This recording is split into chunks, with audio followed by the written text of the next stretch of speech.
Okay, here we go. Well, hello and welcome to the Jennifer O'Brien Show. I am your host, Jennifer O'Brien.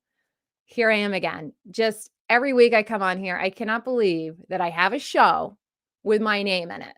Like, what are the odds that I would actually find a show out there in the universe that had my name in it? So I just, mind blown with that. So, but let's not talk about that today. I am so excited and I cannot wait for you to get to know the real Timmy Boyle because that's who's coming on today. He is a comedian, he's an author.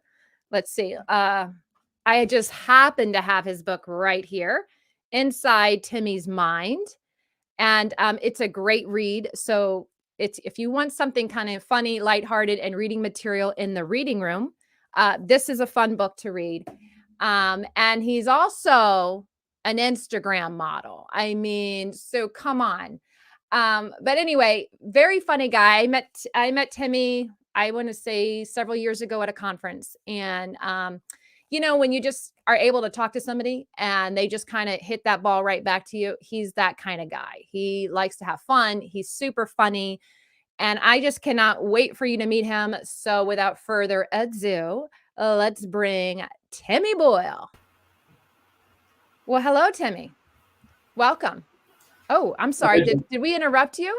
Yeah, no, I was just checking to see when I had an interview planned with Jennifer O'Brien, and I just want to make sure that I get to that right after this. So just well, can I just real quick? Yep. This is it. Like right now, it's happening. This is the Jennifer O'Brien show? It is. Yeah, I know. Oh. Is that disappointing? I'm sorry. Yeah, well, now I'm just a little bit concerned about who I was supposed to be meeting after this then. Well, if they're saying it's me, I'm not in Canada. Like I'm down here in the United States. So the beautiful thing about these online things, right? Anywhere in the world. I am currently in Dubai, just enjoying the high life. Comedy's been good to me. Are you? Okay. Well, listen, we already have a comment because Timmy, that's the kind of guy you are. Oh yeah, can I read comments too on this thing or no? Oh, you can. Are you? I don't know what your settings are. Oh, can you see that? Oh, well, I'm going to read it. Apparently, the weather just came up when I tried to click on. Okay, you read the comment and I'll figure out how to clear this thing off my screen. You do that. Okay. Inside Timmy's Mind. Is there a glass of OJ on the cover? And you know what? It would not be Timmy Boyle if there was not a glass of OJ. Can I please give a shout out to my cover designer, a good friend of mine. He was my collaborator for years. Yes. See all those papers on the floor with Inside Timmy's Mind with different fonts? Yes. That is not Photoshop. That is printed out papers with different font, crumpled. We're talking like genuine photography there. Wow. Yeah. And I'm not sitting on a toilet. A lot of people think I'm sitting on a toilet, but it's the robe. I'm going to be honest with you. It does have that. If that was a toilet, I wouldn't have been surprised. It makes you think that, I guess, with the bathrobe. It does. But I always wonder, like the bathrobe is literally like under me. Like it's a pretty, But I thank you for putting that out. And Dave, thank you for acknowledging the orange juice. The orange juice, the suits, and the socks are my 3 branding points. Yes, he is. He's on there. Conserving the environment was the guy's. Yes, to heck with conserving the environment. Let's we are not paper. I plan on living to 140, Jen. I have a good, strong feeling that's going to happen. But after that, what do I care what happens to the earth? Yeah, like deal with it is what I say. Right? Sorry, I had to deal with a lot of stuff too. I had to deal with the damage my parents caused. My grandchildren can deal with the damage I caused, but I'm going to enjoy my life while I'm here. Thank you. It's like maybe the damage is emotional, but we've all got some damage. Am I right? Childhood trauma. Can I get a witness? Amen. Thank you. Thank you. So I am excited. And just roll one more quick plug for this book. We're all concerned that you're on the bathroom, you're on the toilet. But I will say that's kind of my favorite place to read this book. It's just one of those reads where that's where most of my reading is done. And if you just want a lighthearted chuckle, I believe I believe my mind, Jen, my mind should be in the bathroom basket of every home in America at the very least. That's what I thought. And seeing as I haven't, made money doing comedy in a year and a half, buying a book would be really, really helpful right now. Okay, so everybody, stocking stuffer, Christmas, it's coming. You're gonna have to go check out. Are you selling these on your website? Where can I? Yeah, but they are available on the website. There's a link to the store. TimmyBoyleComedyStore.com is where you can go to do that. But if you direct message me, then I'll be able to sign a copy, and you actually save a little bit of money because there's fees and stuff online. So direct message me. I'll ship off a book personally, and we can personalize it for you. Or you can just go online, make it nice and easy. We can do that too. Yes, we're just getting a lot of comments coming through. Let me catch you up. I don't know if you're seeing. Yeah, I can see them now. Okay, I just breezed through it. I'm going to go back. It's Timmy. I'll be back for the replay. About to record. Love you, crazy kids. So she's not even. She's just saying, "Listen, I see you, but I don't have the time for you." Yeah, but she's too busy. June. I helped June out at a conference a few years ago, and now all of a sudden she's like too busy for Timmy. We're gonna have to talk trauma llama in my pajamas. So she knows all about trauma. Her and I can just share great stories all day. And then Dave Ebert once again says, "Wait, are his books on boats off the coast of Cali, meaning California, or printed in America?" Not quite sure. Listen, I'm a big fan of Dave already here because he's left like 90% of the comments. And he knew about my orange juice. But I don't even understand that last comment, Dave. But I appreciate you. Yeah, we appreciate it. And that's when we say he's in Canada. Now you're in Canada. Talk to me about.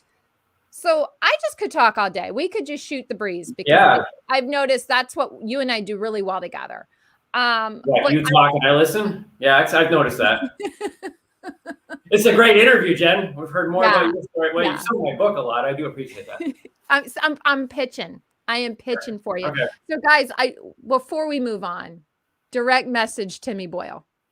He can autograph this and you can get your own. Would you be willing to spill some orange juice on a book or something? Okay.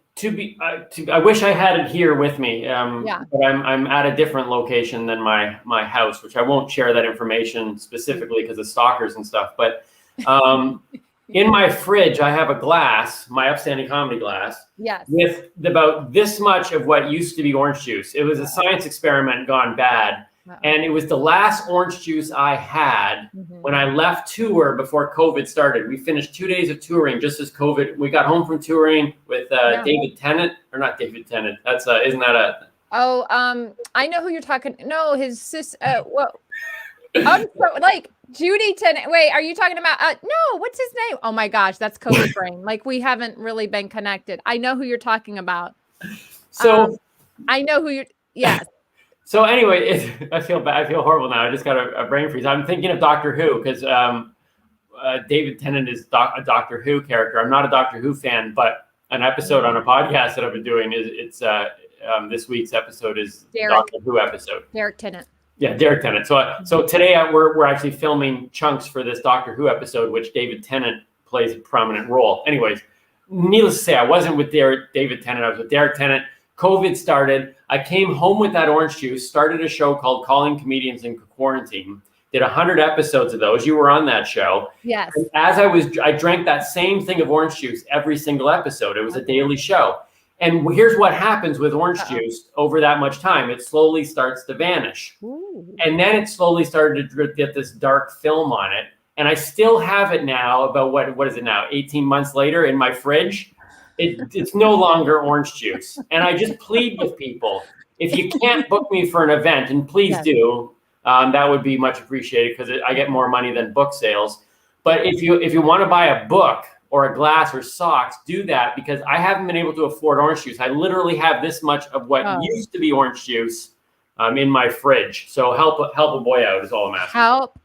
Guys, you heard it today. Like Timmy needs help. Like we've got to get you some fresh squeezed orange juice. And I'm concerned because you you've been on lockdown. You guys are a little more restricted in Canada than I think we're down here in the States. Is that correct? Or yeah, what's it looking like there for you? Look, all I know is that, you guys have had a few things over over the last, I don't know, 5-6 years where people are like, well, I'm going to move to Canada. I've had enough of this, right? And nobody ever comes up here. No.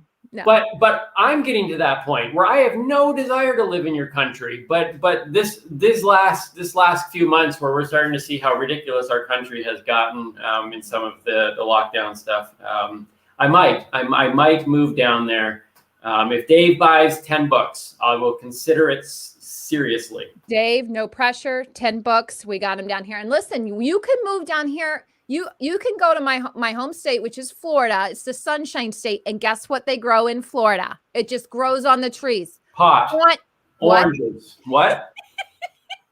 Oranges. Timmy, you can have fresh squeezed orange juice every single morning. Nice. And right. Yeah.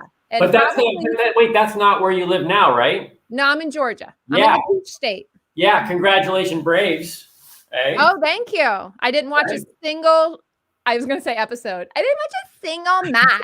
Episode, World Series season 48. I'm sorry. I feel bad, but like, I actually went to a Braves game this summer and it was like really close and we stayed and they did a home run at the end and won it. And it was so like, it was really good. Like I enjoyed that game, but I wasn't there in person. So why? Yeah. And, let's just say this, let's get off the baseball talk. I wanted to agree, but when you said they did a home run, I just know that we'll start to have a bad relationship going forward if we use phrases like that. And so they did a home run. I can't. Like he hit the ball with that wooden thing. I think it's called a bat. And then the ball went into the stands. Well, and they had a home run. Don't do it, Jen. Don't do it, Jen. Or squeeze orange juice in Florida. Okay, Dave needs to know, do you take EBT cards? That is basically it's food stamps. We don't have food stamps up here. Yeah, but he's trying to see if he could use an EBT card to get those books, which basically it's a credit card. Like, would you take that? No. Can I buy anything with it? If you come down here to the States, you can buy food with it. No, Dave, I'm trying to survive my own winter here. No, Dave, that's a trigger. Do not because right now, like, can you even come down here? Like, I don't even know what the restrictions are for you guys. Jen, I don't even know if I can leave my own house anymore. Like, that's why I don't go where I am right now, lest the authorities, because we all know the internet's watching us. They're going, wait a minute, did he say he's not at home? But it's like, they can't really prove that. So that's why I've got the picture of me up there, because they're like, oh, well, he's with himself. So not with anyone else. Spending time with yourself. Although that guy there, vaccinated and unvaccinated. So this is a very, very dangerous situation. I shouldn't get into all of this. Anyways, wait, did you say he is vaccinated or he's not? I don't know. In fact, I'm going to plead the fifth at this point. I know, like I'm an oversharer, so I tell people but then I realized last week when I was at church and I was telling this woman my current, whether I'm vaxxed or not vaxxed status. And she probably, I could see every part of her wanting to just run away from me when I was letting her know what my stance was. And I thought, oh, that's interesting. I'll just shut my mouth from now on because people can't. It's funny because you just told the story there that tried to keep it completely ambiguous, but clearly made it clear it's a very fascinating way to approach the subject, Jen. I'm kind of an open book. Like I'm an open book, unfortunately. And I overshare all the time. So I've already shared too much. I can tell you, I'm getting to a place. I've already been to this place in my life. My life took a huge shift 3 or 4 years ago, but that was on top of a couple-year journey going in. Like I'm just at this place where I don't care. Like I don't care what you think, Jen. I don't care what Dave thinks. I don't care what June thinks. She's left. Did you hear that, guys? She doesn't care. I don't care. Well, I've said this on stage. Yeah. I'll look into an audience and say, listen, I don't care if you laugh at anything I say because I'm not here for you. Like I do this because I love it. Like I don't care. Like if you had to care about what everybody thinks, you wouldn't last long in this industry. Anyways, the point is, Jen, maybe that's my point. That I am going to post some stuff follow me online at social media on Instagram, because I'm going to start posting some stuff. Because I've usually kept my private life. I think I'm a closed book in general, and I've tried to keep my private life really separate. everything in that story. Like I will stand around in shorts all day. There's me in shorts there. I think there's pictures of me like with very strategic print, blocking certain body parts and stuff. Like I am an open book physically. Yes. But I'm getting to the point where I feel that I need to start talking about issues. I've never put issues into my show. I've always thought comedy should just be comedy. I've never tried to have an agenda. Right. But I'm seeing so many people now that has happened through COVID where people have been afraid to speak up about things. Oh my gosh, right? And I'm getting to the point of going, you know what? Whatever. I'm probably at ground zero starting my career again. COVID shifted a lot of stuff. So let's just go out there and start releasing some information and talking about some stuff. I don't want to make my life all serious, but because I had a couple people who messaged me in private saying, oh, I'm so afraid to talk about this. And it's like, okay, maybe I can start to be this person who can start to open up a little bit and have people who are like, oh, thank goodness. There's a guy down in Atlanta, Timothy Bannister. You know him, comedian. Yeah, I love watching his Instagram. I'm just like, good for him. He's probably losing a ton of followers, but he's probably gaining a few too. And I'm trying to lose followers, and I keep gaining a few. It's a you know what it is? I think people are done kind of putting this false sense out. Like, who cares? Like, we've learned, hey, if we're all still here, because there's people that aren't here anymore because of what we've all been through, right? So it's like, I'm done trying to be like, oh, I don't want to offend. It's like, I want to be nice and I want to love people, but I also have my convictions and I also see things differently. And I know that maybe my narrative isn't the popular one, but it's my truth. And as long as I speak that in love, then I don't see anything wrong with that, So hold on. We got Dave Ebert saying, so commentary with you is reaching a slow boil. He's just coming at you with the puns right now. Oh man. I grew up in a church with a pastor who loved puns. For about 10 years. I had to, every time he would talk about a passage in the Bible, and there's a lot of them that mention boils. Yeah. He'd always point out to my family in the back row, and we'd have to again, week after week. Yeah. And you're probably wondering, why did you learn so many messages about boils? They're all over the Old Testament. Almost every second verse talks about boils. Yeah. Anyways, this is getting way too serious. I think that's what I kind of want to backtrack for a moment though, but I really like what you're talking about, because you are kind of that person that you're funny, your posts are funny. Timmy Shorts, like you have a YouTube channel called Timmy Shorts, and it's some of these shorts that you've done video wise, but it's literally you in tight shorts, similar to the ones behind you. Yeah, I love those shorts. Those are actually my son's when he was 10. They fit me perfectly. You're just visually, you're probably one of my favorite comedians because you're silly. The first video I think I watched of yours, you were doing a live event and you did the Flashdance song. Yeah, I do. I ran around dance, and leg warmers and all sorts of things. Yeah. And you did the whole song. Yeah, and the part I practiced that in the car before the show too. Very, very difficult. That's the part that killed me. When you got on the microphone at the very end and you're like, yeah, I just practiced that in the car on the way here. Like I died. Like it was beautiful. It was so, I just love that kind of just misdirect kind of silly humor. And you're really good at that. Thank you. So you've got the funny down and now you're like, oh, I'm going to bring some realness to this because why not? So Jen, by the way, hi Marlo. There's a show that I haven't been on either. Anyways. Marlo, did you hear that? Okay. So Jen, here's the thing. There is, and this will follow into where I think you wanted to track with this particular section of what we're talking about. when I first started comedy, Leland Clausen, who I think just got mentioned, Leland Clausen's comedy tournament. That's right, Dave's watching it. Leland Clausen was my mentor, good friend of mine, and back in 2007 got me going into comedy. By 2009, I started Upstanding Comedy, went full time.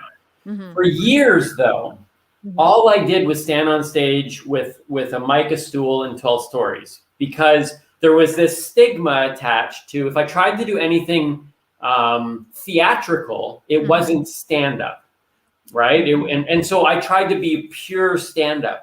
But there was an element of me, like you see behind me. Yes. There's an element of me that's very theatrical. Yes. And I remember I do this bit, this Sonny and Cher bit that I do at wedding receptions and stuff like that. Doing wedding receptions is one of my favorite gigs in the world. But I used to only do it at wedding receptions. And then one day I was doing a special fundraiser in the town that I live in for the library. And I was like, I'm going to do this Sonny and Cher bit. It's an interactive piece. It always does well. I'm going to do it right at the very end of my stand-up show, which I've never done before. Okay. And because it was a special event, and I did it, and it went so well. And I was like, what am I doing? Like that's me. And so then I started to create a show. Now, if you go to my show, there's a lot of ad lib crowd in it. Sometimes I'll talk for a half hour and just work with the crowd. Yeah. And then next thing you know, like I wear a suit all the time. But my biggest thing now is, you don't know what's under the suit at any given time. It could be an orange spring dress. It could be short shorts. It could be nothing. I'm still waiting for that show to unfold. Birthday suit. Whoa. But I think what that's leading to is I've slowly become more comfortable with who I am as a performer and realize that, stand-up is something that I do. And if you just want to see a straight up stand-up show, I can get up there for an hour and a half and just sit there with the mic and tell you stories. I can do that. Right. But I can also do interpretive dance, and I can do this Christmas song, which is one of my favorite. I have this 80s tribute Christmas special. Yes. That I should have been promoting the heck out of over the last couple of years. But I need to start doing that this year. But that is heading into where we were just talking about, is that I'm realizing that there is so much of who I am that isn't out there. And as much as I never wanted it to have serious moments, and I don't think anything I do will ever be like pure serious, but the fact is that I love teaching and I love encouraging people. And there are a lot of people out there that, laughter is a great gift, and I love giving that gift, and it's a great healing agent in and of itself. But some people also need to hear, I've learned a lot in life. I'm almost 50. And I know, thank you, I look amazing. The point is, Jen, for the last 3 years, last 3 years, I've been telling people that I am 7 years younger than I am, even on stage. And waiting, it was a social experiment to see if anybody would call me out on it. And so either I look really good for my age, or people truly are unwilling to broach the subject of how old somebody is. But now I've just flat out am saying, look, I'm going to be 50 in a year and a half. And I'm just kind of putting it all out there. And like, I've learned a lot of stuff about comedy. I'm actually going to be launching in the new year, comedy mentoring, not just for stand-up comedy, but for shows. I've sat down with a few people who've done shows, and they've asked my advice. And it's like, look, I think I have a lot of stuff to offer this world that goes beyond comedy. But I so desperately just wanted to be an entertainer. Yeah. But COVID broke all that open, and I had a lot of time to think for the first time and see all the holes in my business model. I should be a lot bigger than I am today, Jen, and that was my own fault. No, you should. You are seriously super stinking funny. No doubt about it. Like you make me laugh out loud. Like I'll go look at stuff notoriously. Like I'll just go check your page out. Like I think you just did a post on Instagram where you paused the television and you did a staring contest with a woman on TV. Well, her friend was mocking me. Like it's silliness and it's funny, and I think the world needs to know just how funny you are. And I really need to start posting more. But thank you for that. I do appreciate it. I appreciate it coming from you because you are one of the few people that actually make me create a audible laughter. Yeah. Okay. Good. You got audible laughter from me. Yeah. You definitely did. Like, I don't laugh at a lot of things. I laugh at everything that I do, which is important. I think every comedian should. Like, if you don't find it funny, then you shouldn't be performing it, right? Right. But you actually make me laugh. Ah, thank you. Well, you know what? And it's funny that you say that. Like when I'm writing and I'm creating content, if it doesn't actually get something out of me, then I'm like, it might be mildly funny. It might be like, ha ha. And I'll have to be honest, sometimes I throw that in there too, it just fills it. But the whole premise has got to be enough that it just tickles you. Like I have a bit that I don't do anymore, but it really makes me laugh. But I've stopped doing it because I feel like a middle-aged woman shouldn't talk so much about poop, but it's a poop joke.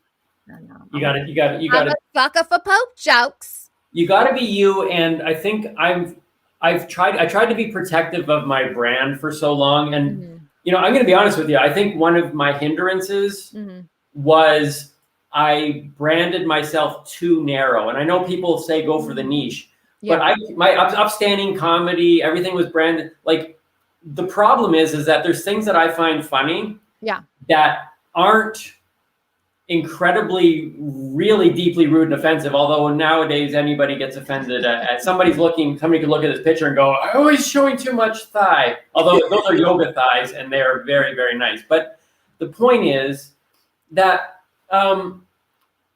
I branded myself so narrow that there were so many things that I enjoyed that I thought were funny that I wouldn't perform and I wouldn't post because I was afraid I was going to lose people. And now I've realized that what I want to do is lose a ton of followers. I want to be at ground zero again and rebuild. I'm just going to start being me.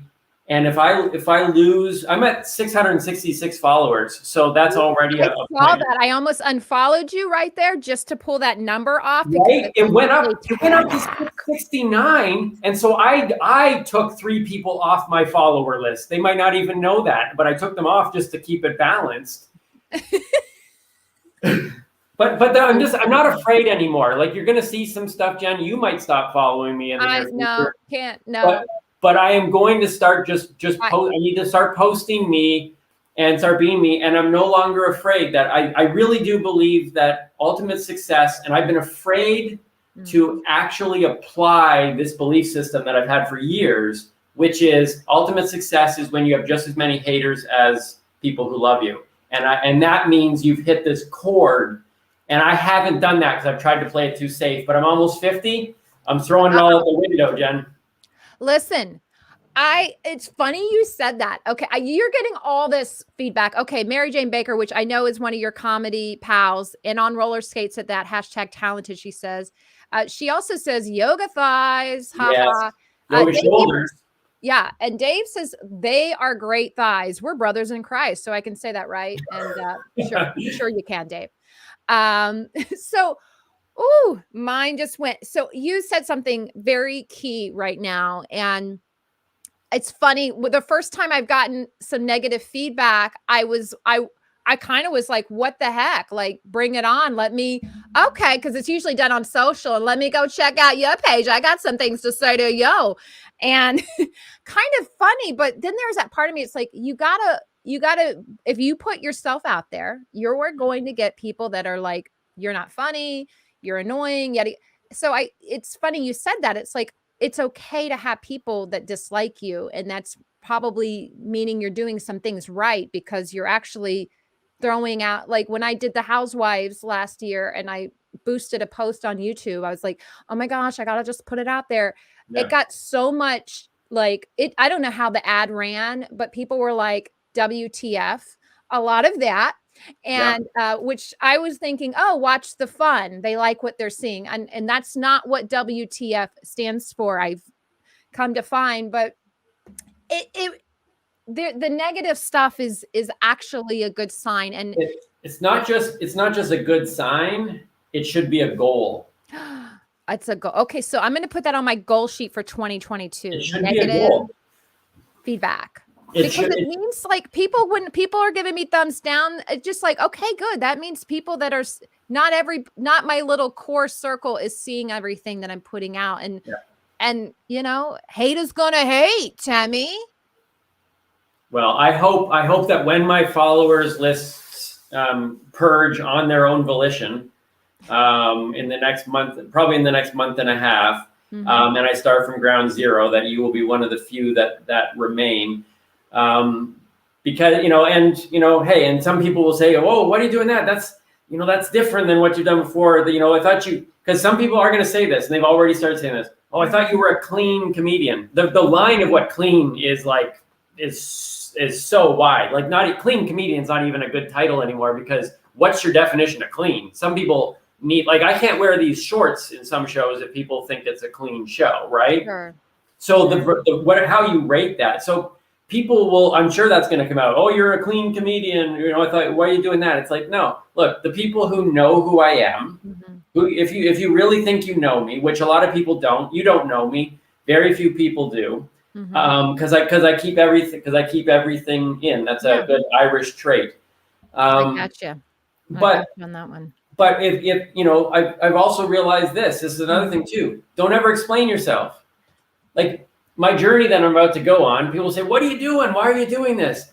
Here's the thing. If there's no point in explaining yourself, because if I explain myself to you, Jen, and you're actually my friend, you don't need the explanation. No. But if I explain myself to you and you're not my friend, you're not going to care anyways, because you don't like what I do. So I'm just going to go and start blazing this trail. And this is the first time I've ever talked about it publicly. So if you want to find out where the trail's going before you decide whether or not you want to unfollow or follow, start following me now, because I'm really ready to start building content regularly again. And you might as well come in and see if this is the ride you want to join. Well, I am excited, and I can't wait to see this new side of Timmy, because I know 67 follow. Now I got to go unfollow. I got to get somebody off my follow list.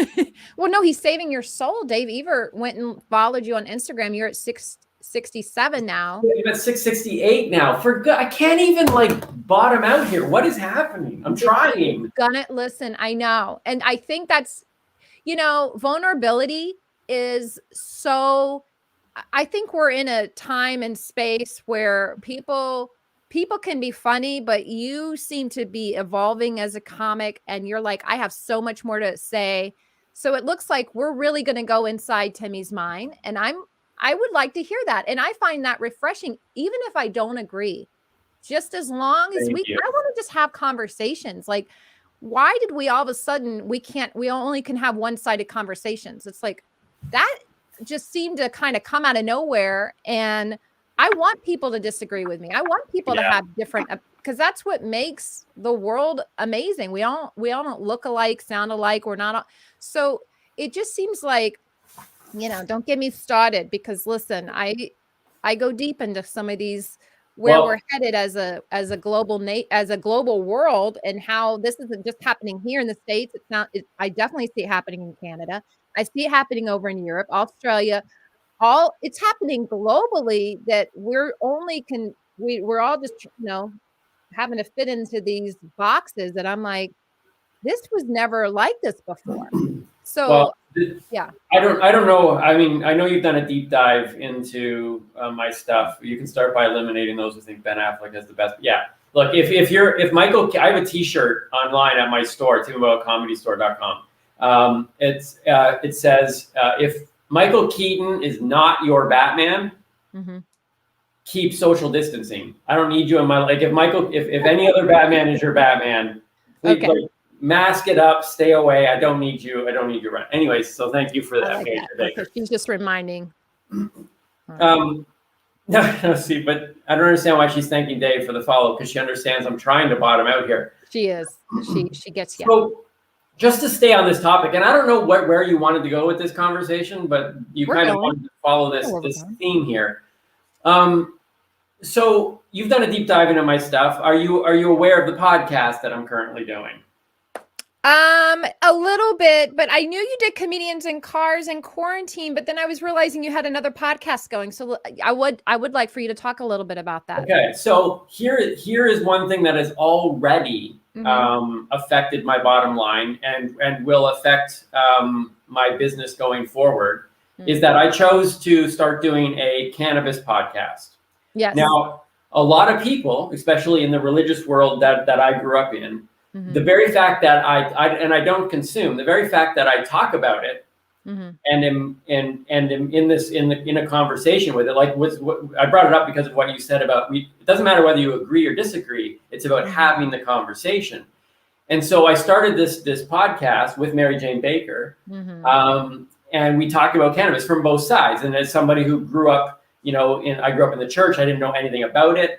But that topic alone, the very fact that I am doing that podcast, I have had people who have hired me consistently over years message me and say, are you still going to be doing that once COVID over, as if it's a COVID project?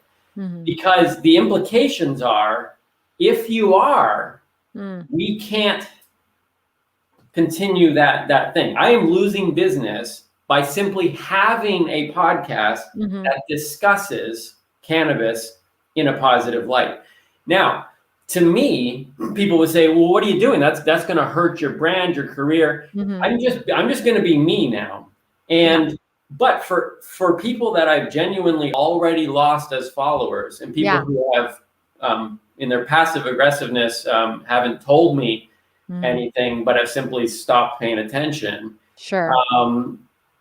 I have gained a ton on the other side. And that's why we can't be afraid of offending people, because for every person that goes, I don't like this, 2 more people out there are going to re-find you and go, I really like what this person's doing.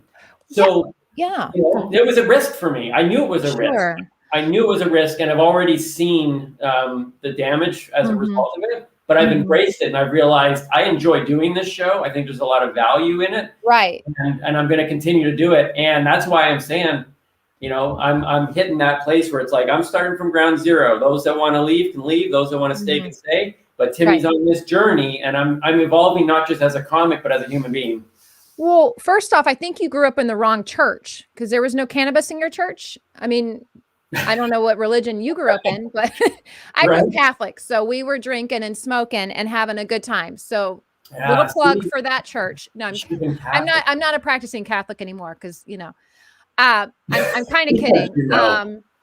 So that's interesting. And it's so funny that you say that. I think that's also as we grow spiritually, because we are, we're growing in our journey. I think that we can't be afraid to say, hey, let's have the conversation. And it's interesting that here you are on this podcast, because yes, I did see that, because I think it's you and Marijane Baker that do the podcast or the show, and you're not the consumer, but you're just showing up and you're just having the conversation. And I think if we don't step into places where that maybe are a little different, or maybe someone be like, why are you going there? Or why are you saying that? It's like, well, someone has to show up, and someone has to be able to have the conversation. And are we so prude that we can't, have the conversation? Or people are afraid of conversation. They really are. They don't. Yeah. They don't want it. And that's why a lot of the times, on social media and stuff like that, you're only fed what you believe, right? That's what the algorithms are set up to do, right? So you just enter into this wormhole of stuff that already confirms your bias. And I don't know. I just want to branch out and do things that I find interesting based on, I hope, Jen, I hope you are not the same person that you were 10 years ago. Anyone who says, oh man, hey, you're the same person I knew back. It's like, no, that's sad. We should all be changing and evolving. And the Timmy Boyle 10 years ago or 12 years ago, when I started doing comedy full time, is not that same guy as a performer or a human being. But I got scared partway through that journey, because the career was growing, and our career path in comedy is so volatile. Yeah. I stopped being me because I was afraid I was going to lose any growth I was having And meanwhile, at the end of the day, I mean, I've been very blessed to be doing this over a decade full time, but it's not like I was making a mint off of it. You know, I live a pretty simple lifestyle, and that allowed me to at least do it for a living. So what am I really losing? I gotta hustle for paying my bills again. So why not just do exactly what I love and let the chips fall where they fall? Right. And I think we have to know, like, and I'll just speak to us as Christians. I mean, if we're followers of Jesus, let's talk about who Jesus was hanging out with. Let's talk about the conversations he was most likely having and around. It's like the Bible's very clear that he hung out with, the people that most people would be like, you don't hang out with those guys. They're sinners, they're prostitutes, they're tax collectors, they're the scum of the earth. You need to come over here with the righteous circle. And it's like,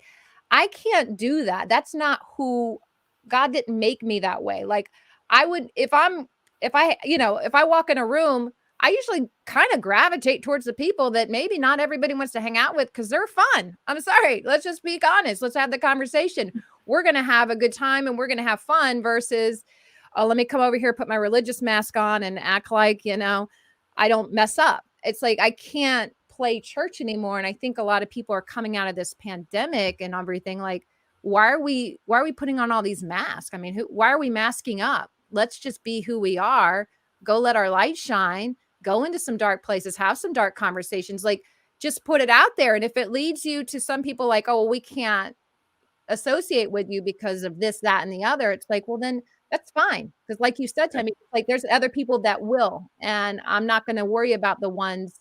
Jesus didn't focus in on the ones that left. He's like, well, I've got my peeps right here. I mean, he would often weed out people that were just kind of along for the ride. And I think you have a message. You're finding this message. You're finding that you have more to say than just be funny. And I think that this is part of just growing as a person. And I'm looking forward to just seeing more of this and kind of hearing where this takes you. Because, I'm pretty fired up for you. All right. Yeah. So, and you don't have to indulge this. I haven't listened to the podcast. So you're not smoking weed is what I'm asking? Or have you ever smoked weed? Or do you could say no comment? No, because it's open on the show. No, I tried 3 times. I had about 3 years ago. I never had before. Based on what I'm finding out as misinformation and disinformation. So I tried 3 times. Yeah. The first time, nothing happened. Super disappointed because I believed I was about to go on this incredible journey. You're waiting. And then I had one time where I went bowling, and I'm a really good bowler. Canadian bowling, we do 5 pin up here. 300 is like a really good score. And I'm a 300. I'm a good bowler, but my bowling score dropped, and I stopped after that because something's not worth risking, and my bowling score was way too important for me. Yeah. But I did have another one, which was and it completely messed. I was trying to have a conversation with Marijane, and I couldn't follow the conversation, and I didn't like that particular thing. But I've been finding that with cannabis. Dosage, THC levels, CBD levels, all those things matter. And that particular one was too high for me. Yeah. But I'm not opposed to trying. Like I had a CBD edible. There's value in CBD. So yeah. I'm not a consumer. I tried 3 times. Mainly ruined my bowling score, and that was it for you.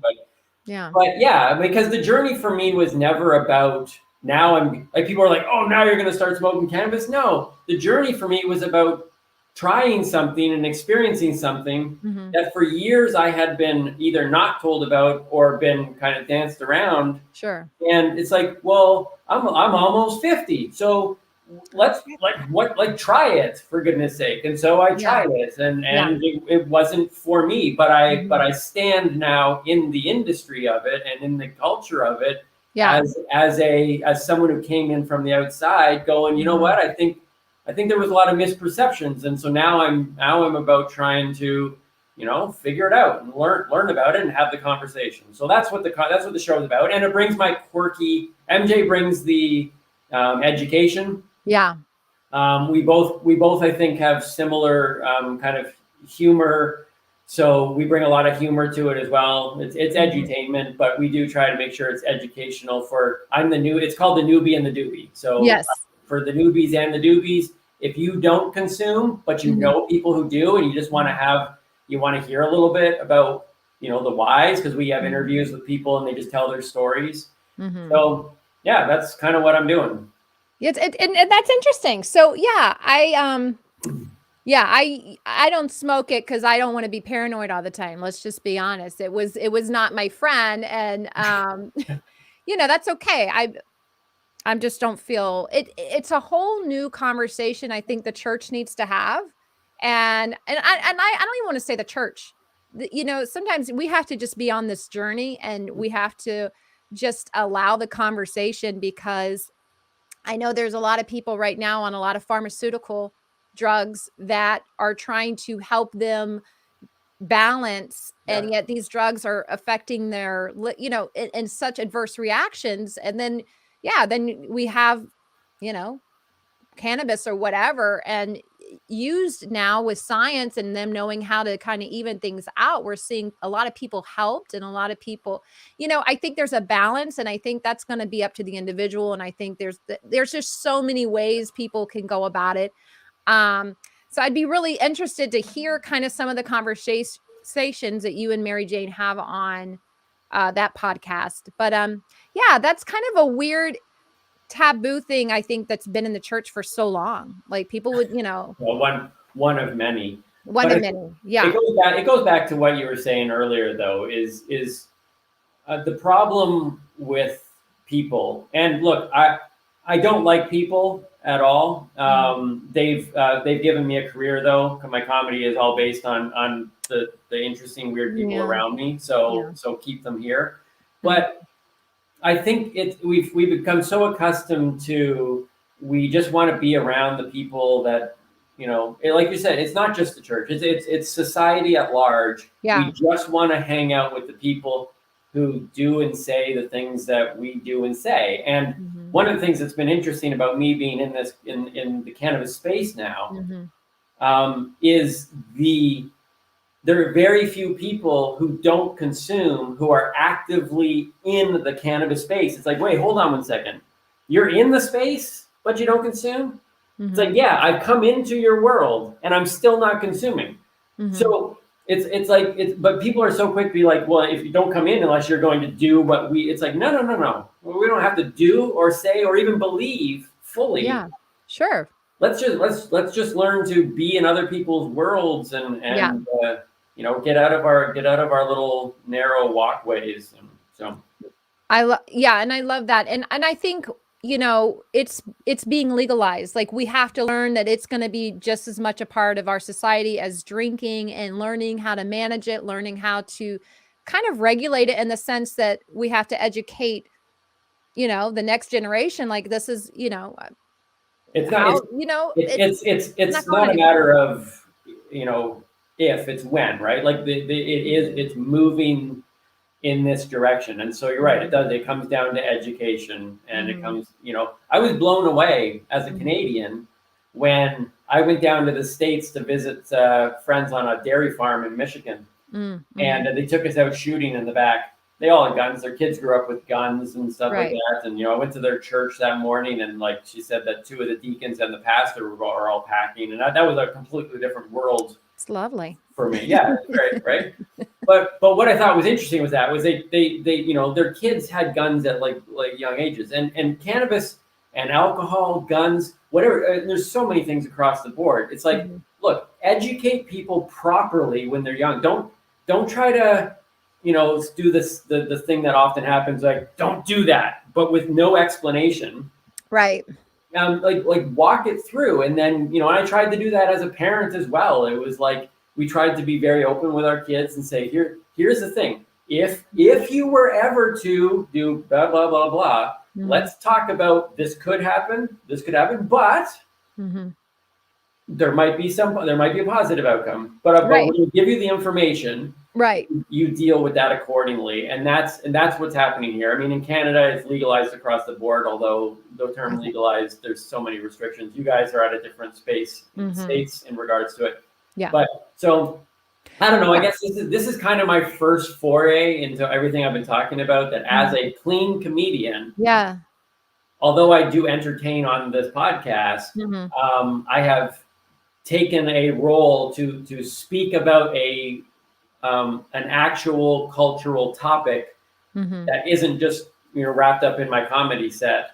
And it's probably the first step I've really made where it's kind of like, okay, I'm gonna actually take a side on an issue, publicly, yes, and do something that I really, really enjoy that might negatively affect the people who used to follow me. So, and I think there's going to be more of that going forward, and I'm okay with that. I've got 80 more years left, 90 more years left. Yeah, you're going the distance and beyond. Yeah, I know our time is coming up short here, so I wonder if there's anything else you want to.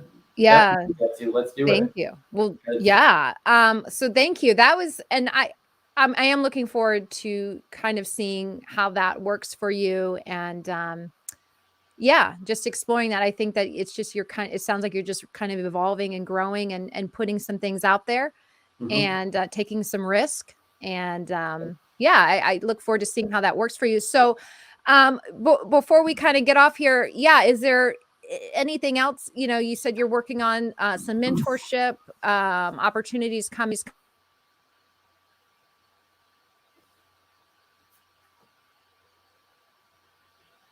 Can't hear you. Uh-oh. I don't know if you can hear me. Yeah. You want me to just talk? I'll just talk. No, I can't hear you. Wait, MJ, can you hear me? Uh-oh. Okay, so I feel like I should write down notes. What's that? Okay, so they can apparently hear me, so I'm just going to keep talking here. I am, follow me on Instagram at The Real Timmy Boyle, and that's where kind of the portal to everything that I do. But I would really encourage people, TimmyBoyleComedyStore.com. I've got my book, my glass, my socks are on there. I've got some cool t-shirts are on there. But I am doing this Christmas show, which I think I'm only going to be able to perform in Ontario. I'm going to try to get a few of these done. It's the 80s tribute Christmas special, a Christmas special like no other. Probably the only thing that comes close to it is the Charlie Brown one from years ago. It's that sort of thing. And then, I don't know. If you're interested in cannabis, you can go to the Noobie and The Doobie. But I would say just follow me on Instagram. That would be great. And please, seriously, I need orange juice. No joke. All joking aside, Jennifer, I know you're concerned right now about your sound. I can't hear you. So let me just say this. Because I have survived and I'm not dead, people just assume, oh, he's doing good. Here's the reality. I haven't made money doing what I do as for a living for years. These hands, super soft. These are comedian hands. I don't have a whole lot of other skills out there. So all I'm saying is if you can help a boy out, comedy mentoring, if you're looking for that, I'm going to be starting a program. So you can talk to me for some financial services there as well. I do perform live virtually as well. My Christmas show can do a virtual show. Check that out. I feel like I'm just plugging stuff now because Jen can't talk, but I can't hear you, Jen. We're going to wrap it up. The Real Timmy Boyle, upstandingcomedy.ca. Pick up a book. Direct message me and you can get it cheaper that way. Goodbye, Jen.